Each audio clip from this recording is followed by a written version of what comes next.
Hemos estado hablando de este tema sin corrupción y es un tema difícil porque algunas personas piensan que desde la plataforma donde se habla en la reunión de la iglesia no deberían hablarse de asuntos sociales, económicos o políticos. Es como decir, algunos piensan, solo deberíamos hablar de cosas del cielo y nada más.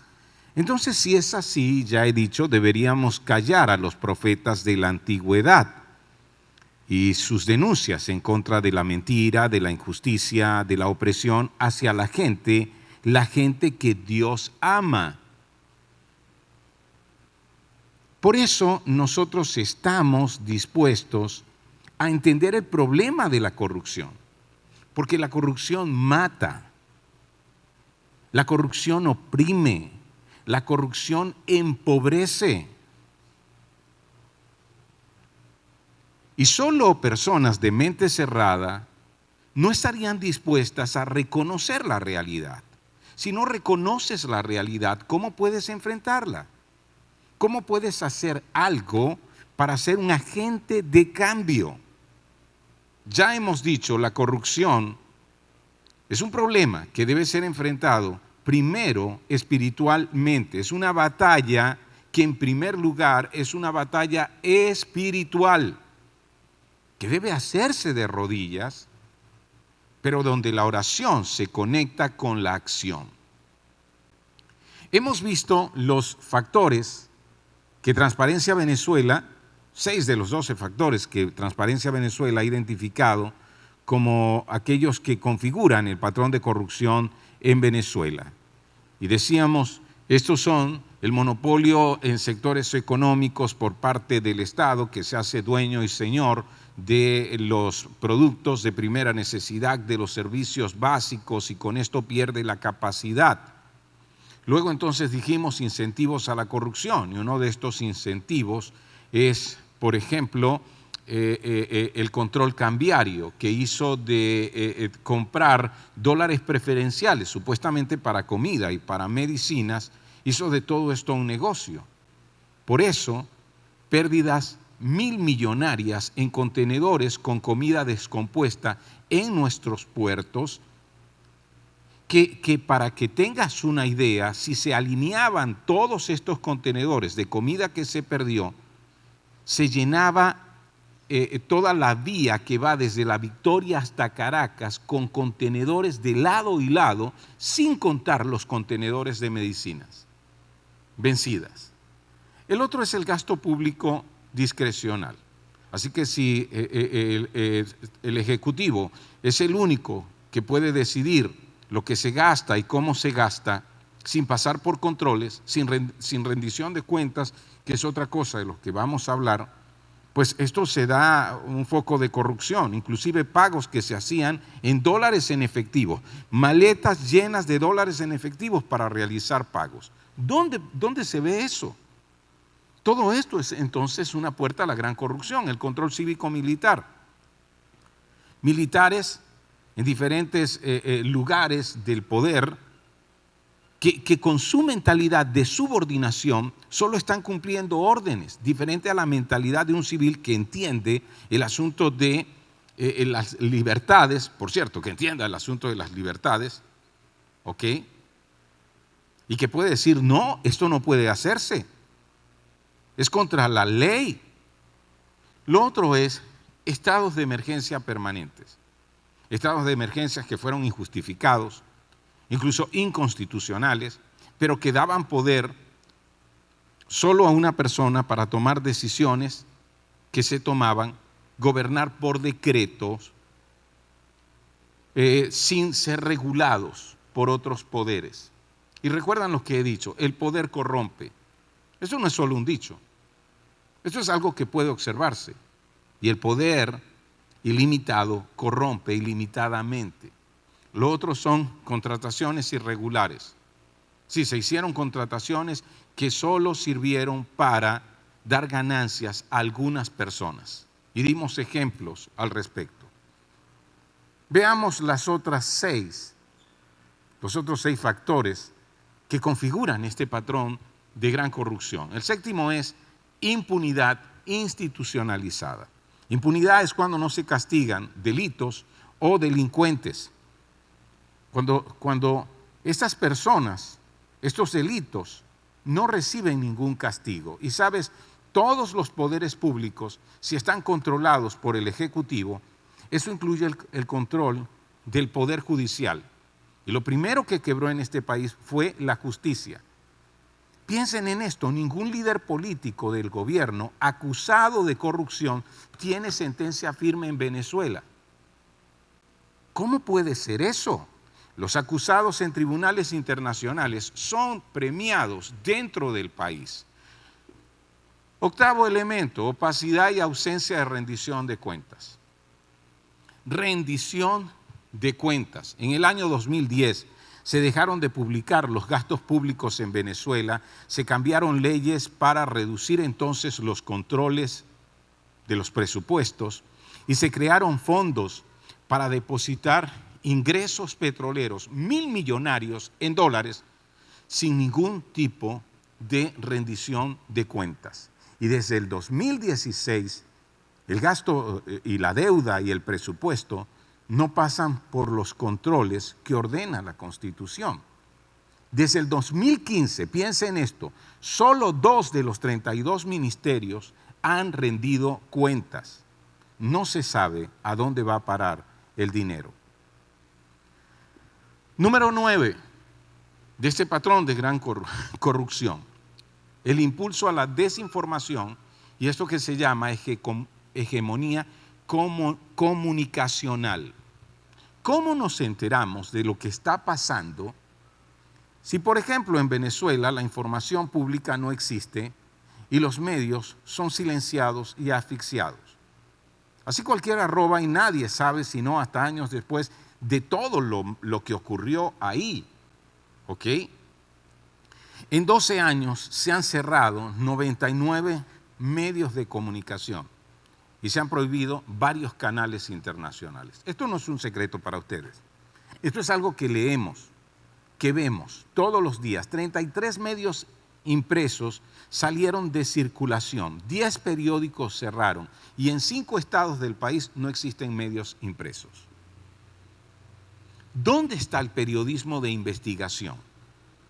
Que publique lo que en realidad está pasando para hacer de eso una noticia, lo que se llama noticia criminis, para que la justicia intervenga cuando estas cosas son reportadas o publicadas. Todo lo contrario.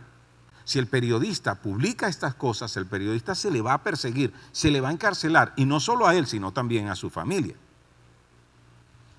10. Designación de cargos por lealtad política. Entonces, no se designan cargos porque alguien esté preparado para el cargo, sino solo por lealtad. Una misma persona, por ejemplo, ha sido designada en más de 15 cargos públicos en áreas diferentes para lo que no tiene preparación. ¿Cómo ocurre? ¿Cómo sucede este disparate? Porque solo se exige lealtad política.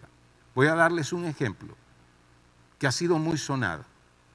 Un solo militar fue designado en 25 cargos durante 15 años.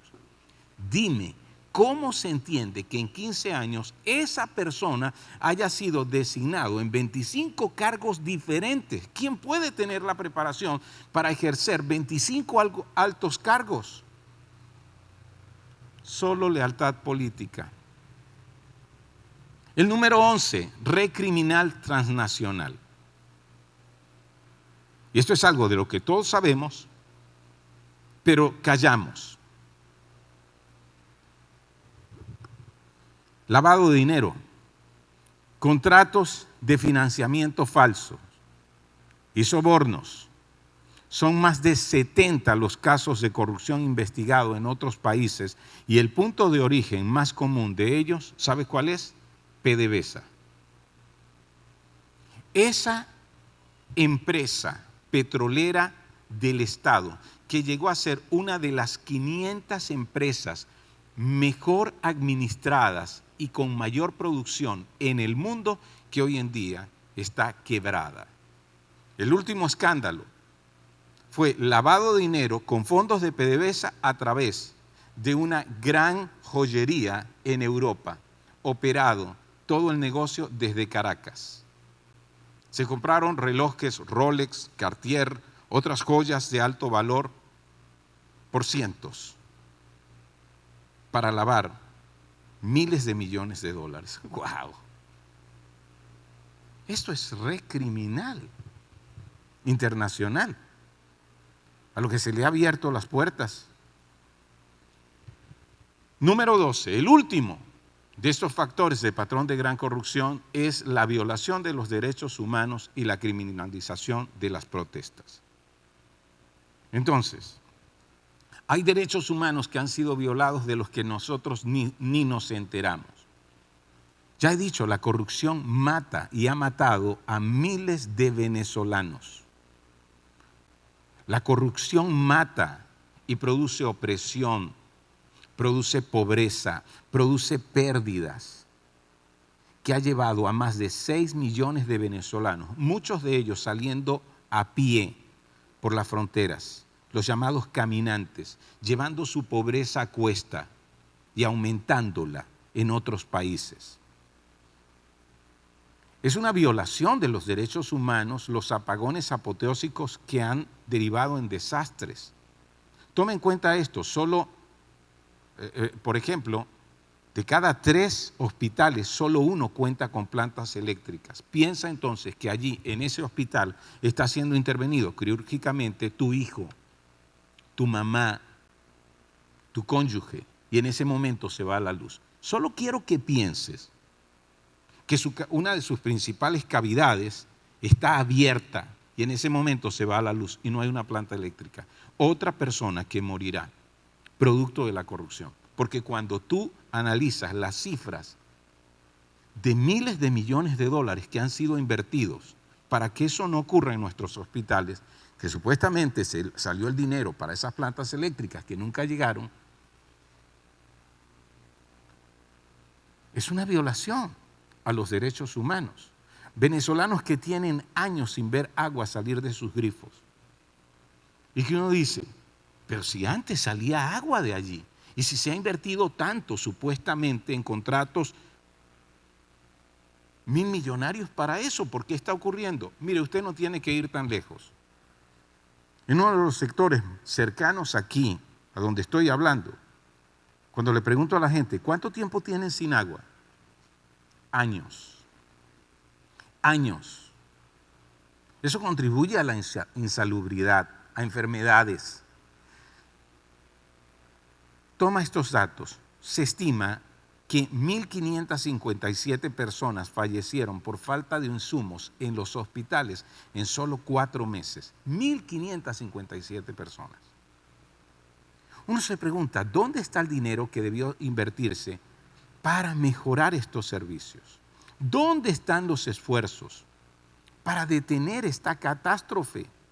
La emergencia humanitaria que sufren venezolanos hoy en día es producto del robo desmedida de las arcas del Estado. Y frente a esta situación, la lucha anticorrupción es algo en donde tú y yo estamos llamados a participar para recuperar un país donde la gente pueda vivir con dignidad. Y esa lucha es primeramente espiritual. Y comienza con la oración que se expresa con palabras y en acciones.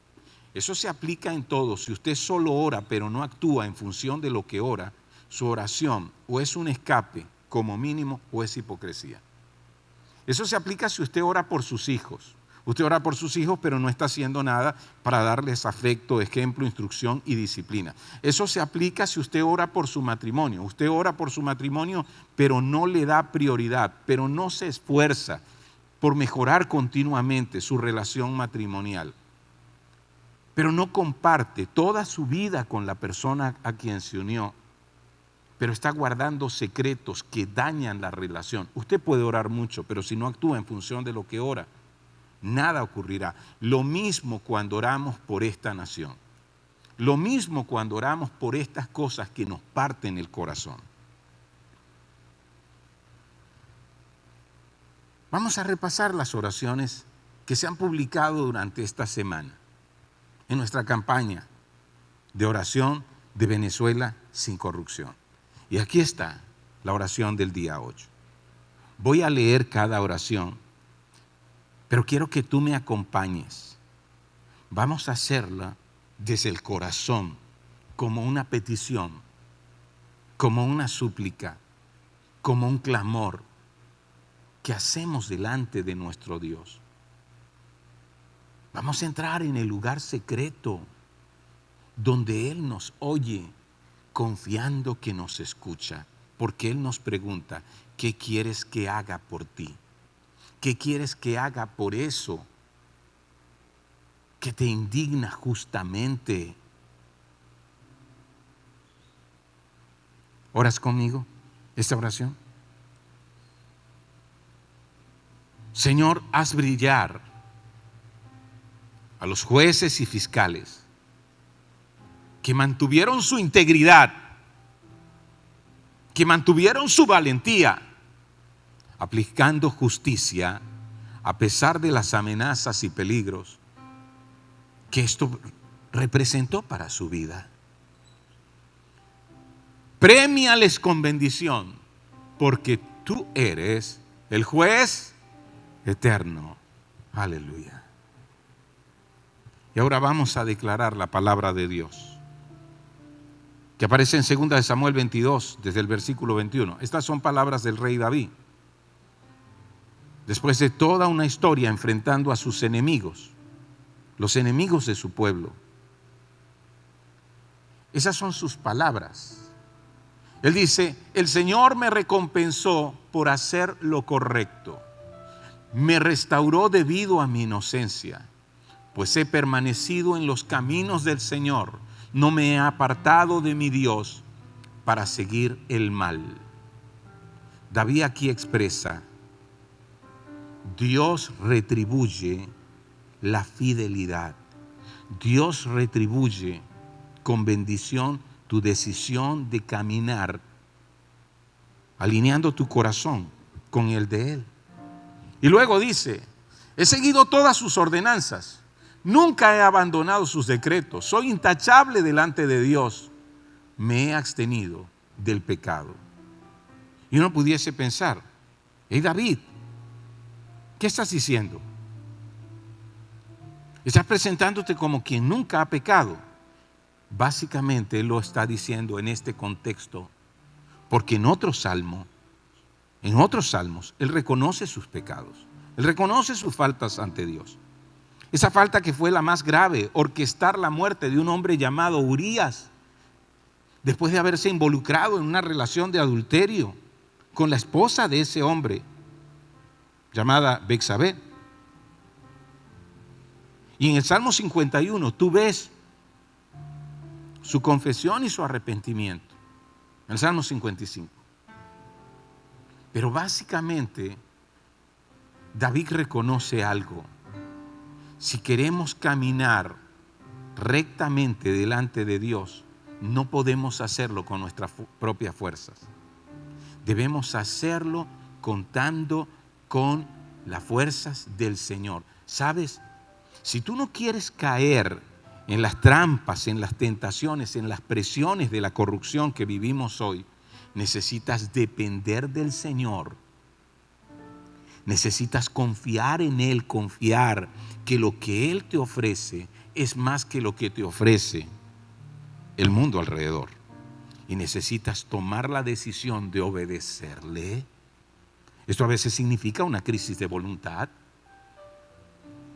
dependencia, confianza y obediencia.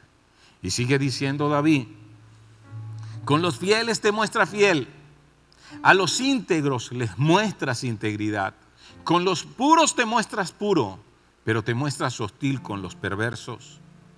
Rescatas al humilde, pero tus ojos observan al orgulloso y lo humillas. ¿Y sabes qué nos expone aquí David?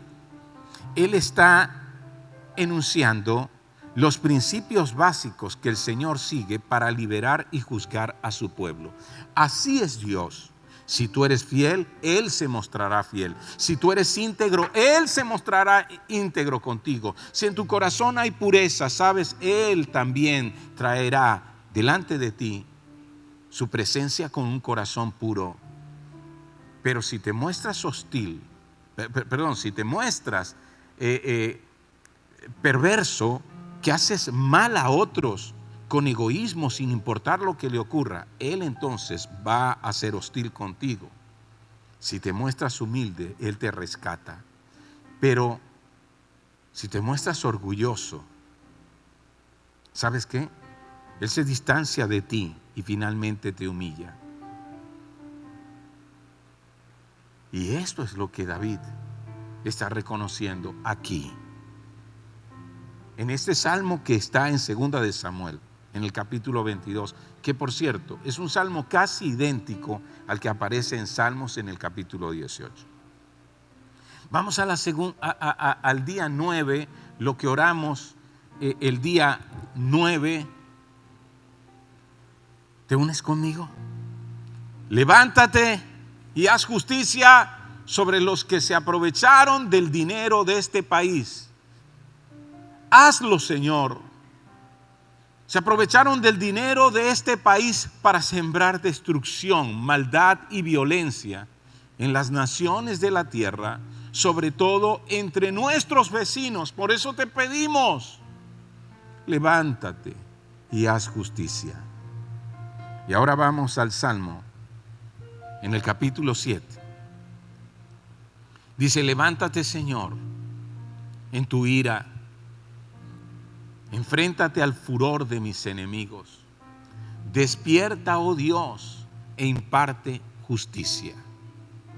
Mira cómo el salmista conecta la ira de Dios con su justicia. La indignación justa de Dios trae su justicia. Pero es interesante las palabras que aquí aparecen. La palabra despierta. Esta palabra despierta se utiliza porque el escritor del Salmo siente que Dios no ha hecho nada al respecto. Pero luego él se levanta con esperanza, recordando que Dios no está dormido. Y dice, desde el cielo sentenciaste a tus enemigos, la tierra tembló y permaneció en silencio delante de ti. Te levantas para juzgar a los que hacen lo malo, oh Dios, y para rescatar a los oprimidos de la tierra. La rebeldía del ser humano solo resalta tu gloria porque tú la usas como un arma. Y uno lee esto y ve la esperanza de que Dios va a actuar, de que el Señor va a intervenir, pero le confunden estas palabras. La rebeldía del ser humano solo resalta tu gloria. Yo voy a dar un ejemplo de eso. Cuando el pueblo hebreo, el pueblo que Dios escogió, fue oprimido por 400 años en Egipto, Dios levantó a Moisés y Moisés se presentó con mucha valentía delante del faraón, que era el hombre más poderoso de la tierra en ese momento, y le dijo, deja ir al pueblo para que adore a Dios.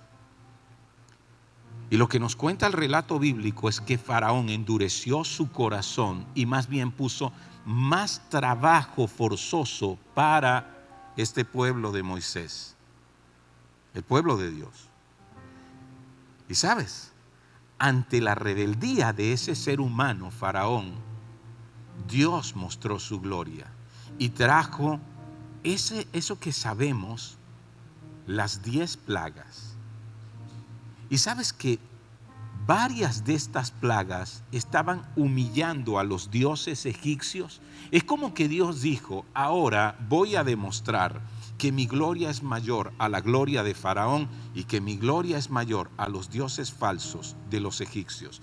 Porque el Nilo era un dios para los egipcios. ¿Y qué hizo Dios con el Nilo? Lo convirtió en sangre. Porque el sol era un dios para los egipcios. Y si has estudiado algo de historia, recuerda al dios Ra, que es el dios del sol. ¿Y qué hizo Dios con ese dios falso? Lo cubrió y toda la tierra se llenó de oscuridad. Y allí entonces la gloria de Dios se dejó ver. Dios lo hará también en este tiempo. Él está por encima de todo. Oremos la oración del día 10. Vamos, conéctate con esto desde lo profundo de tu corazón. Haz justicia, Señor, por la sangre de los inocentes asesinados con violencia, o con aquellos que fueron asesinados lenta y prolongadamente en las cárceles. Esa sangre, Señor, clama delante de ti como la sangre de Abel. Haz justicia, Señor. Proverbios 6 del 16 en adelante. Dice así, vamos a declarar la palabra para fortalecer nuestra oración con ella. Hay 6 cosas que el Señor aborrece y 7 que le son detestables: los ojos que se enaltecen, la lengua que miente, las manos que derraman sangre inocente. ¿Por qué oramos así? Dicen, Señor, haz justicia, porque Él detesta las manos que derraman sangre inocente. Y luego el corazón que trama el mal, los pies que corren a hacer lo malo, el testigo falso que respira mentiras y el que siembra discordias en una familia. Si Él lo aborrece, entonces nosotros esperamos que Él intervenga. Vamos con la oración del día 11.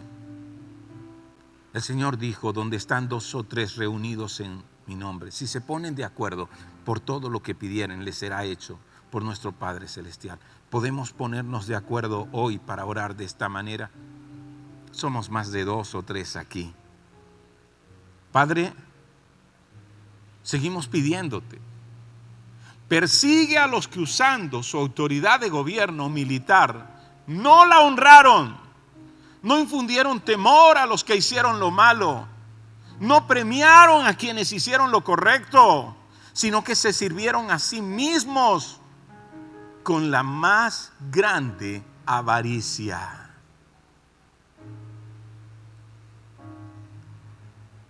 Esas son palabras del apóstol Pablo que se alinean con esta oración en Romanos 13, del 13 en adelante. Pablo está hablando en un tiempo donde el imperio romano oprimía. Pablo está hablando en el tiempo de los Nerones.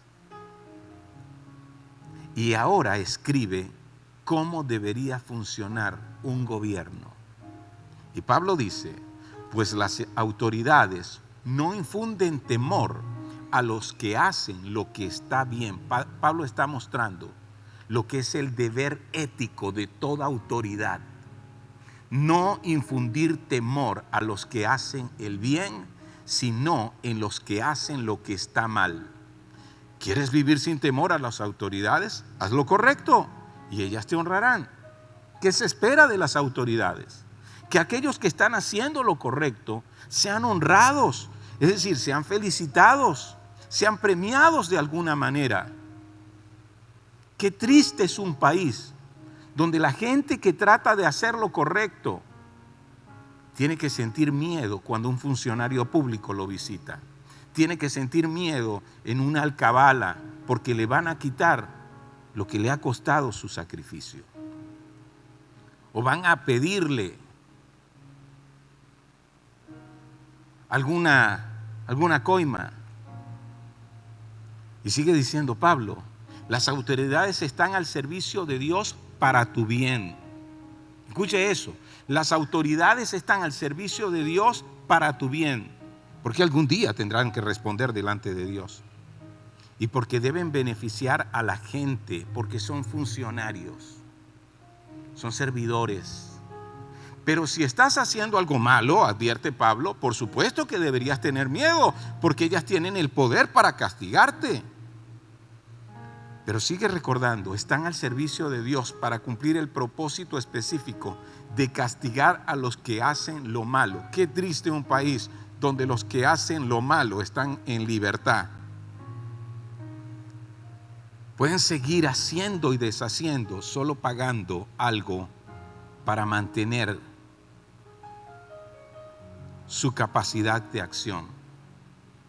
Y qué triste un país donde aquellos que denuncian lo que está mal van a la cárcel.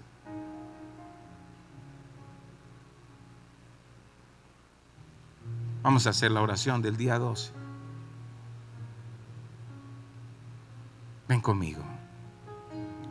Unámonos. Unamos nuestro corazón al corazón de Dios y unamos nuestros corazones en esta petición. Señor, hoy te pedimos, infunde terror a quienes controlaron las puertas y puertos de esta nación y cerraron la entrada de provisión y bendiciones para este pueblo, llenándolo de miseria, porque lo hicieron robando con codicia insaciable. Te lo pedimos hoy. Infunde terror sobre ellos. Salmo 73, del 17 en adelante. Ese salmo es un salmo muy especial. Seguramente lo has leído antes. Es un salmo de un hombre llamado Asaf, que dirige los músicos de la adoración en el templo. Y él ve a la gente corrupta, y él ve a la gente perversa, que prospera y que le va bien y que parece que actúan como si Dios no viera lo que hacen y como que Dios nunca va a actuar. Y Asaf reconoce que siente envidia de ellos. Pero llega el momento en el Salmo donde entonces cita estas palabras.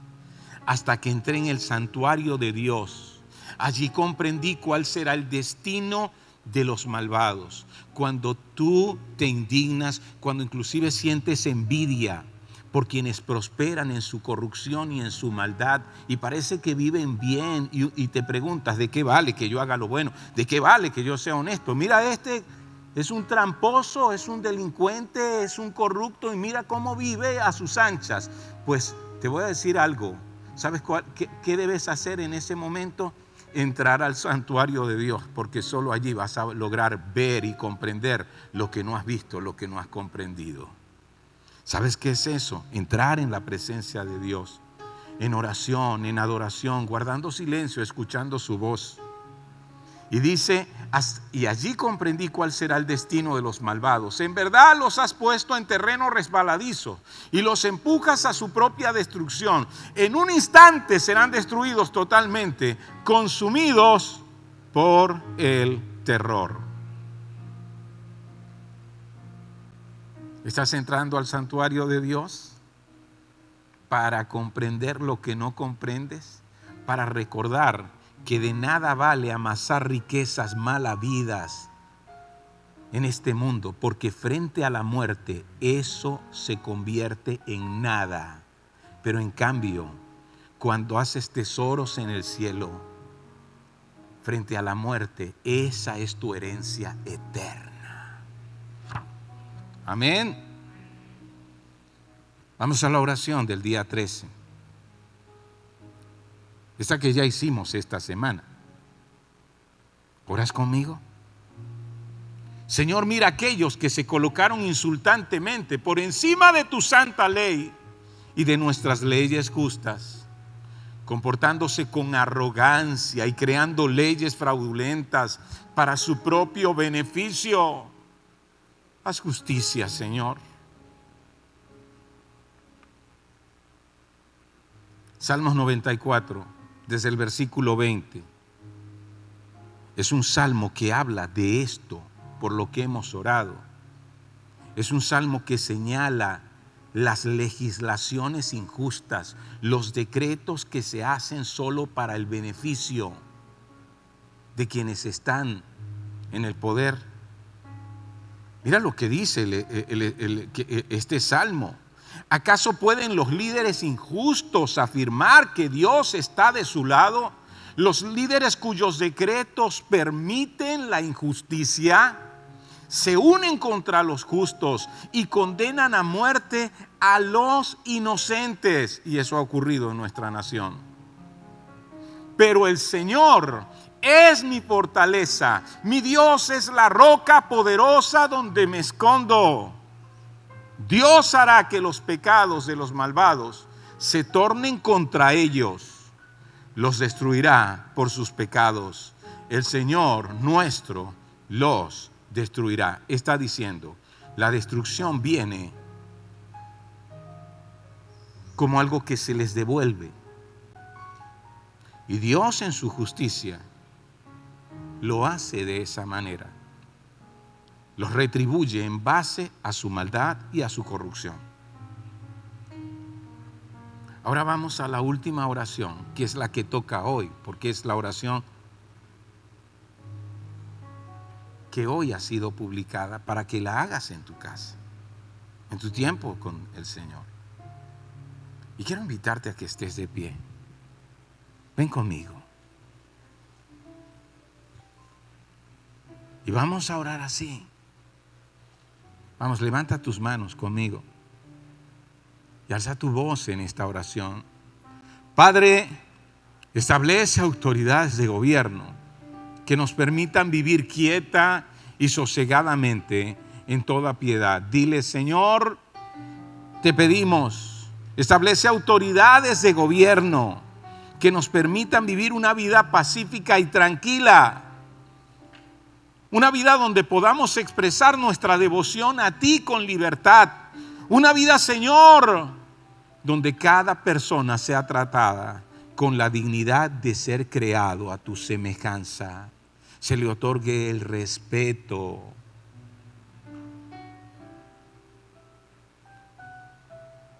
Y aquí, la base bíblica de esta oración, primera de Timoteo 2, versículos 2 y 3. Estas son palabras de Pablo que escribe a ese joven pastor llamado Timoteo. Ora de ese modo por los reyes y por todos los que están en autoridad.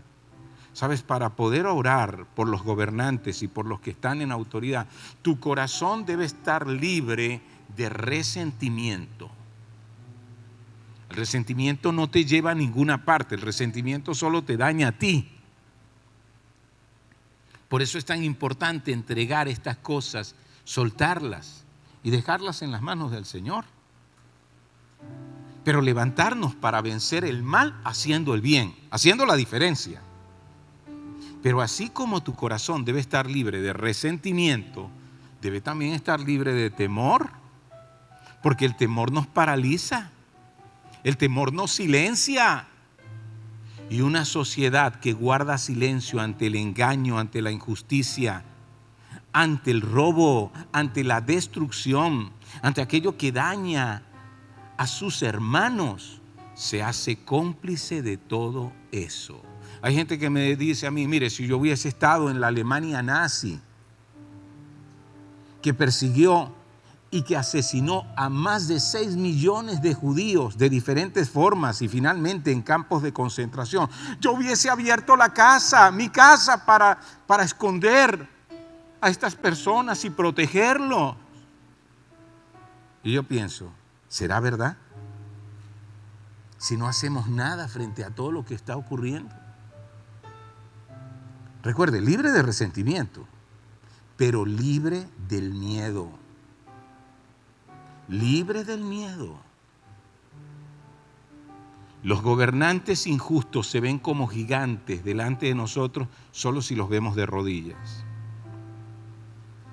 Pero el día que nos levantamos con la autoridad del Señor para orar y actuar con valentía en contra del mal que está ocurriendo, ese día ya no son tan gigantes. Hay uno que es el gigante sobre todo. Amén. Amén. Así que ora de esta manera por todos los que están en autoridad para que podamos tener una vida pacífica y tranquila. Y esa es la petición.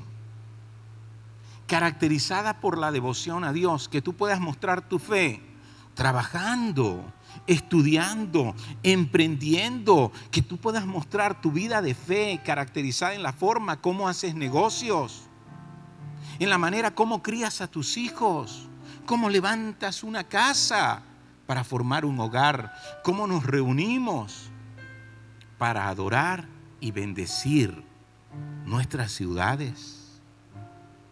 Eso es caracterizada por la devoción a Dios y la dignidad. La dignidad donde se respeta a cada persona a pesar de sus creencias, a pesar de su posición religiosa, política, social, de su condición social, de su condición económica o educativa.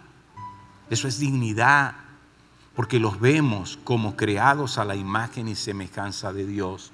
Esto es bueno y le agrada a Dios, nuestro Salvador, esta forma de oración. Amén. Señor, gracias te damos por este tiempo en que nos levantamos para unir nuestros corazones y delante de ti presentar nuestra nación. Señor, que estas cosas que nos indignan y que sabemos que indignan tu corazón, justamente, Señor, hoy estamos trayéndolas delante de ti, sabiendo que nos escuchas. Y mi Dios, oraremos hasta que algo suceda. Y te alabaremos a ti y te daremos gracias, porque tú harás y nuestros ojos lo verán. En el nombre de Jesucristo. Amén y amén.